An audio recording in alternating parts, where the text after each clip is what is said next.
Okay, recording started. तो start करते हैं। Hmm. Okay. So the screen is visible, right? Yeah.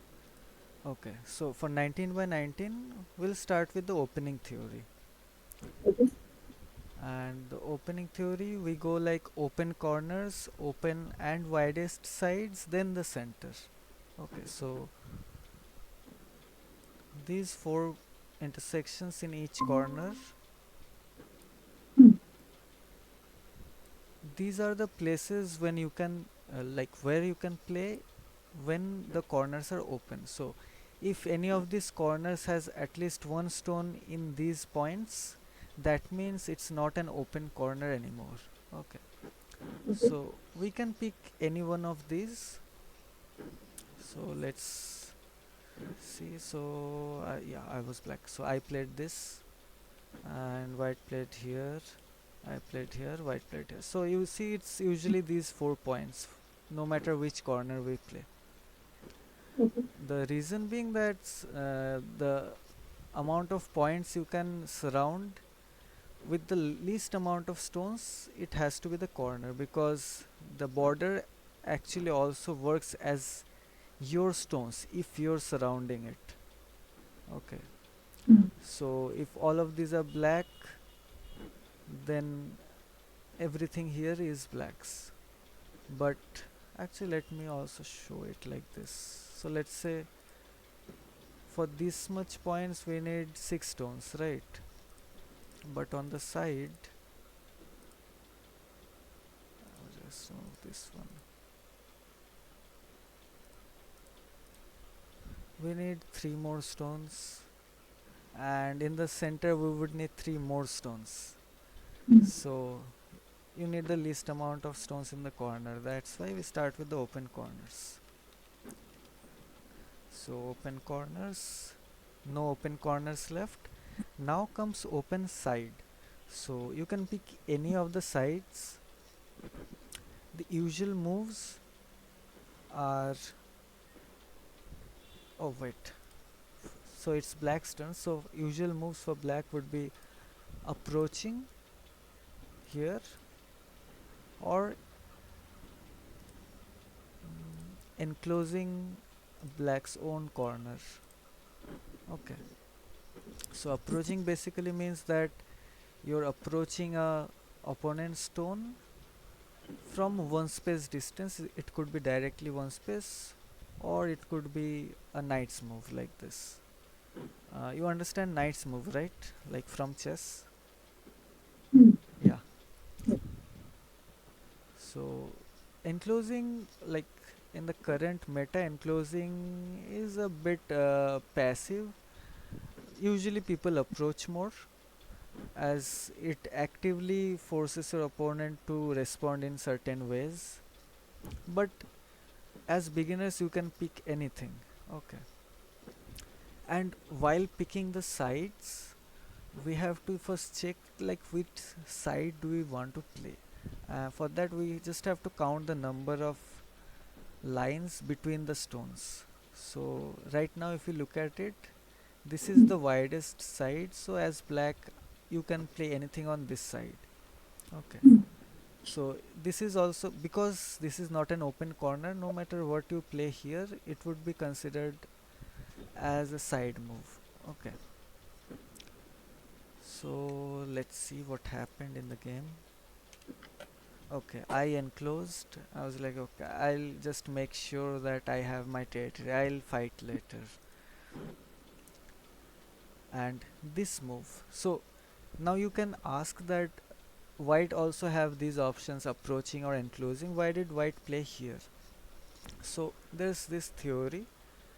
So there's basically two kinds of players. One that focuses more on territory, and the other one that focuses more on influence, or let's say framework. Okay, so let's say if white, let's see, white passes, and let's say white played somewhere else, black plays here, then white played somewhere else, again black played here.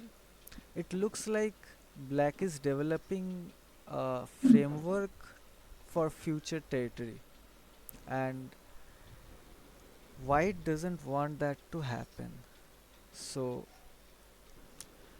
the theory goes like, if your opponent has an enclosure, you block the extension.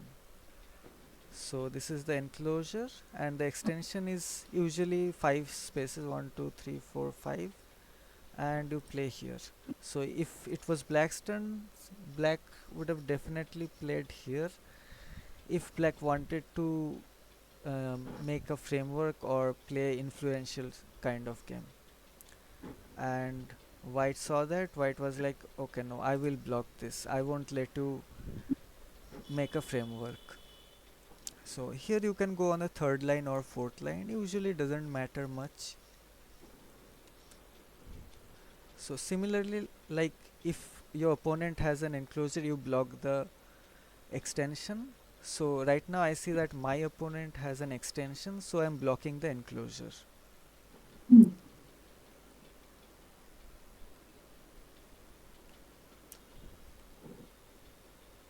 And like white is kind of defending this stone, trying to make connection with this stone in future, and black is just playing a light move just to be sure that it doesn't get surrounded and harassed later. Okay,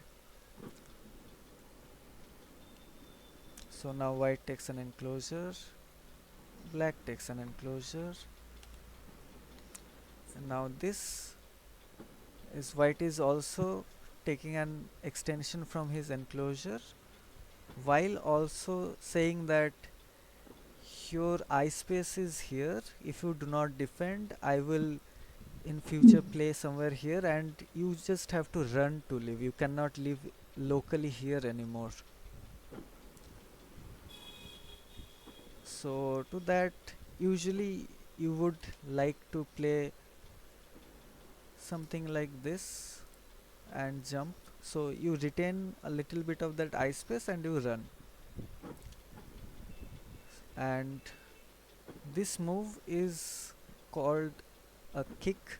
It's like someone approached you, so this approach is similar to this approach. Here also white could play the kick. So here white approached me from one space distance with a knight's move, and I kicked. And whenever there's a kick, the person getting kicked should always play this move.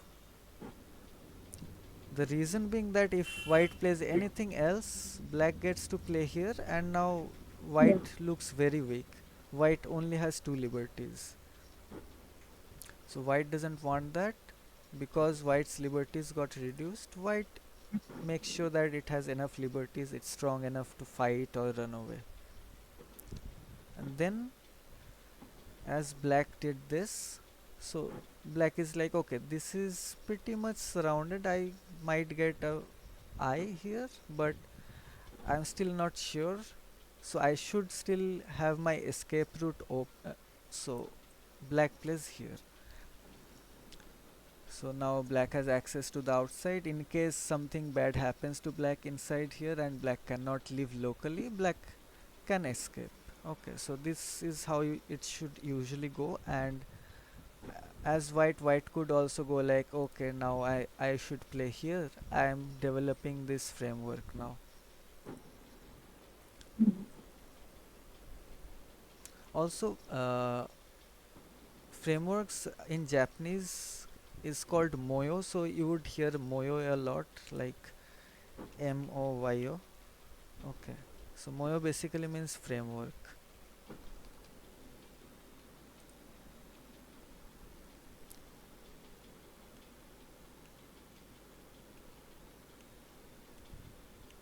And this is just a little bit of fighting, like this became a capturing race, like who captures whom first. If white captures this first, white gets to keep all this. If black captures these white stones, black gets to keep all this. And in case white wins this capturing race, then black doesn't have an eye space anymore, so black has to run away or make eyes here. So usually you would like to play, so after this let's say we should go with this one. So right now we can say that black could still be surrounded, so black should play some kind of move like this that doesn't let white completely surround black. But and let's say black can play here next, so white can play a safety move like this, protecting its base and territory. And right now no one really has a very big weakness, so there are no urgent moves. So the moment you don't have any urgent moves, you look for big moves. So as black, this could be a big move, an extension. But let's say if black plays here, white can play here, right? Then white gets to make a big framework, so black could also stop that extension.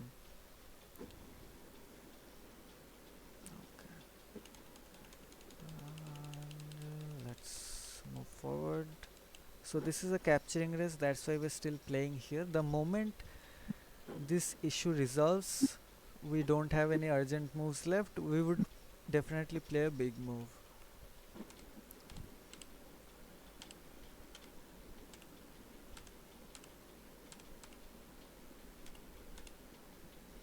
So right now white says that, yeah, my stones are captured, I cannot do anything about it, so let me play a big move. So white played here. This is a bit weird, but like personally I would like something a little bit farther, because if white plays there, black can try to separate this stone from his group and start a fight. Now a fight, you never know what happens, right? Black could end up getting captured, white could end up getting captured. So instead of this move, you should play an extension, or if you have a stone on a third line, you can make a two space jump. So now why a two space jump? So usually whenever we refer to a base, it's a two space jump on the third line. This is referred to as a base. The reason being that a base is like your two stones are surrounding enough space where you should potentially be able to live. Okay. And how much spaces you should jump, there's a rule for that, that is the number of stones